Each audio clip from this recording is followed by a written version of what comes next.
आणि गेली 2-2.5 तास अतिशय उत्साहानं या ठिकाणी आजच्या या सोहळ्यामध्ये सहभागी झालेली आपण बंधू भगिनींनो, काल स्वातंत्र्याचा दिवस आपण साजरा केला आणि आज आघाडीच्या वतीनं उद्याची महाराष्ट्राची आपली दिशा काय राहणार आहे आणि जे काही महाराष्ट्रावर संकट आहे त्या संकटातून महाराष्ट्राची सुटका कशी करता येईल या संबंधीची एक दिशा महाराष्ट्राच्या खेड्यापाड्या शहरामध्ये जे आपले लाखो सहकारी आहेत त्यांच्यापर्यंत या आजच्या सोहळ्याच्या माध्यमातून पोहोचावी त्यासाठी आजचं हे आपल्या सगळ्यांचे संमेलन आहे. अनेक सहकारी मित्रांची वाटली जाईल आणि प्रत्येकानं महाराष्ट्रामध्ये जर परिवर्तन करायचे त्यासाठी काय करण्याची आवश्यकता आहे याचं उत्तम मार्गदर्शन हे आपल्या सगळ्यांच्या समोर केलं. फक्त महाराष्ट्रापुरता विचार हे करण्याचे दिवस आता आहेत असं मला वाटत नाही. महाराष्ट्राचा विचार करावाच लागेल, पण अजूनही देशावरचं संकट पूर्णपणाने गेलं असा निष्कर्ष काढता येणार नाही. लोकसभेच्या निवडणुकीच्या वेळेला एक भूमिका आपण मांडली संविधानाच्या संदर्भात. मी जबाबदारीने सांगतो की ज्या निवडणुकीमध्ये काही प्रमाणात यश आलं, पण याचा अर्थ संविधानावरचं जे संकट आहे ते पूर्णपणाने गेलं असा निष्कर्ष काढण्याचे दिवस नाही. आणि त्याचं प्रामुख्यानं कारण आज देशाची सूत्र ज्यांच्या हातामध्ये आहेत त्यांचा या सगळ्या संविधानात्मक संस्था, विचारधारा आणि तरतुदी यांच्या संबंधीची आस्था नाही. आज देशाच्या पार्लमेंटमध्ये आम्ही बघतो की देशाचे प्रधानमंत्री या पार्लमेंटची प्रतिष्ठा किती ठेवतात. राज्यसभेचे काही सदस्य या ठिकाणी व्यासपीठावर आहेत आणि ते सांगतील तुम्हाला. हल्ली राज्यसभेचं लोकसभेचं अधिवेशन झालं. या लोकसभेच्या किंवा राज्यसभेच्या अधिवेशनामध्ये देशाचे प्रधानमंत्री एक दिवससुद्धा सदनामध्ये आले. त्या सदनाची किंमत, त्याची प्रतिष्ठा, याचं महत्त्व, याच्याकडे जिंकून न बघण्याची भूमिका आजची राज्यकर्त्यांची आहे. आणि त्याची प्रचिती आम्ही जे लोक लोकसभे किंवा राज्यसभेमध्ये आहोत त्यांना पुन्हा पुन्हा बघायला मिळते. आज काही इन्स्टिट्यूशन्स आहेत, संस्था आहेत, सत्ताधारी पक्ष, विरोधी पक्ष. देशाचे प्रधानमंत्री इन्स्टिट्यूशन आहे, देशाचे विरोधी पक्ष नेते ही इन्स्टिट्यूशन आहे. प्रधानमंत्र्याची प्रतिष्ठा ही देशाने ठेवली पाहिजे, तसंच विरोधी पक्ष नेत्याची प्रतिष्ठा याचा उल्लेख नानाभाऊंनी आपल्या भाषणात केला, ती सुद्धा तितक्याच महत्त्वाची. त्यांनी उल्लेख केला कालच्या 15 ऑगस्टला. विरोधी पक्ष नेते पाचव्या ओळीत बसवले. मी स्वतः विरोधी पक्ष नेता होतो.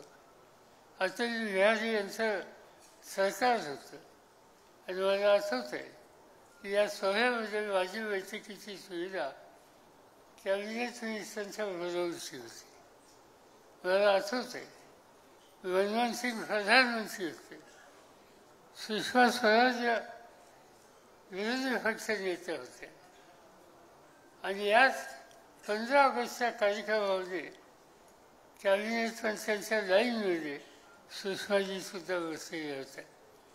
याचा अर्थ व्यक्तीचा प्रश्न नाही, या संस्थांची होती. ही इन्स्टिट्यूशन आहे, लोकशाहीची इन्स्टिट्यूशन आहे आणि त्याचा सन्मान ही करण्याची जबाबदारी कुठल्याही राज्यकर्त्यांच्यावर असते.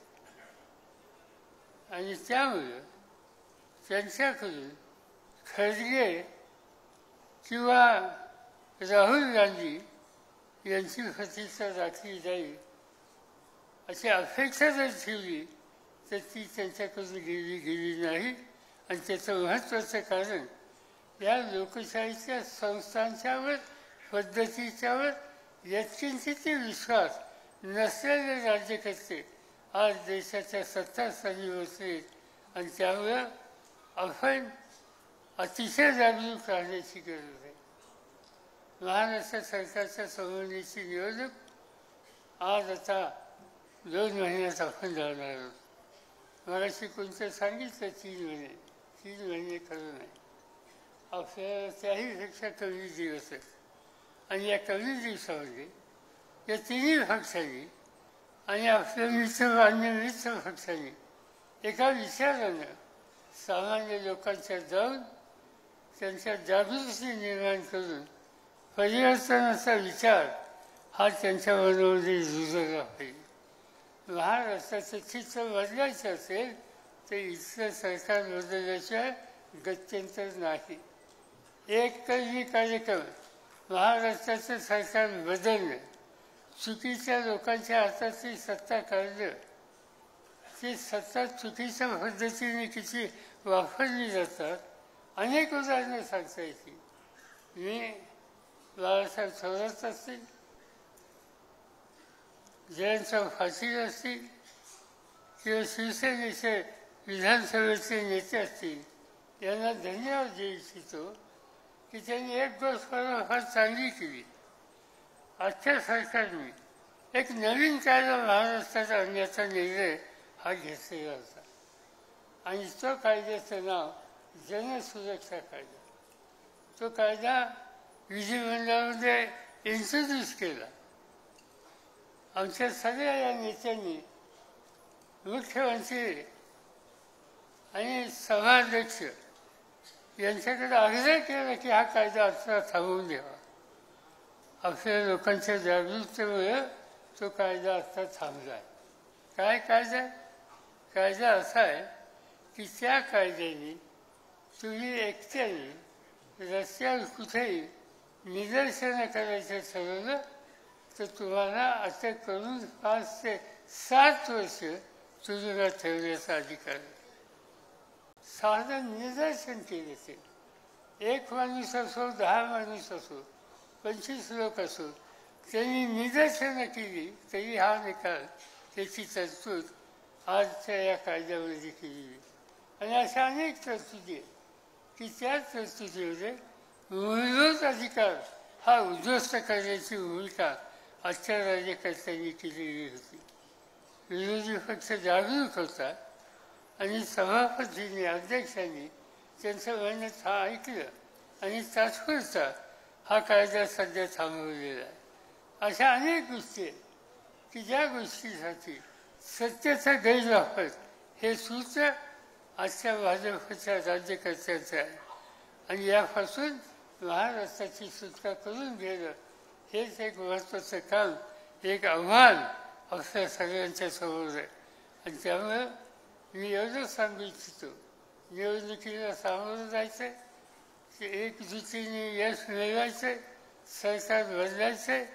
आम्ही तुम्हाला एक खात्री देऊ शकतो की आम्ही तिघही, म्हणजे राष्ट्रवादीचे असतील, काँग्रेसचे असतील, शिवसेनेचे असतील, डावे आणि उजवे कम्युनिस्ट पार्टीचे असतील, भारतीय शेतकरी कामगार पक्ष, समाजवादी पक्ष याच्यात हे सहकारी असतील, या सगळ्यांना सन्मानानं बरोबर घेऊन एक सामुदायिक चित्र महाराष्ट्राच्या जनतेच्या सोबत येऊ, निवडणुकीला एका विचाराने जाऊ आणि जो जो उमेदवार असेल आघाडीचा तो यशस्वी करण्याच्यासाठी आम्हाला सगळ्यांच्याकडून प्रयत्न केले जातील. त्या प्रयत्नामध्ये तुम्हाला सगळ्यांचा हातभार हवा आहे एवढंच या ठिकाणी सांगतो. जे 100% आपलं आहे फक्त ही एकजूट आणि त्यासाठी पर्यंत कष्ट ही करण्याची तयारी तुम्ही ठेवा एवढंच या ठिकाणी सांगतो आणि आपल्या सगळ्यांची रजा घेतो.